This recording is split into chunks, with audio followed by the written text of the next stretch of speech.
എടി വൈകിട്ട് നീ പ്രപ്പോസൽ ചെയ്ത് തരില്ല? ആ ചെയ്തു തരാം, ഇതൊരു ശീലാക്കണ്ട. എടി അവൻ്റെ മക്കൾക്ക് നീ എന്തിനാ ചെയ്തു കൊടുക്കുന്നത്? അവൻ എന്താ ഒക്കെ അറിയത്തില്ലേ? എടി ഒരു ഹെൽപ്പ് അല്ലേ, അതിനിപ്പോൾ എന്താ? പിന്നെ വലിയ ഹെൽപ്പ്. ഇടാ നമുക്കൊരു ചായ കുടിച്ചിട്ട് വരാം. അവിടെ അടിക്കാൻ പോവാം. നിങ്ങൾ കേട്ടോ, ഞാൻ ഇതൊന്ന് സബ്മിറ്റ് ചെയ്തിട്ട് വരാം.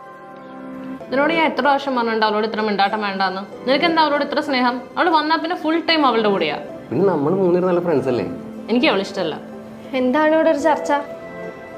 വാടി ചായ കുടിക്കാം. എടി നീ കഴിഞ്ഞ എനിക്ക് അവളുള്ളൂ. പിന്നെ അവളോട് കമ്പനി അടിച്ചാൽ എനിക്കുള്ള ഗുണം എൻ്റെ വർക്ക് അത്ര എളുപ്പവും. പിന്നെ കമ്പനി അടിക്കാൻ പറ്റിയ സാറാണ്. നിനക്ക് സമാധാനമാവും. ഇന്ന് മുതൽ ഞാൻ ഗ്യാപ്പ് ഇട്ടേക്കാം പോരെ?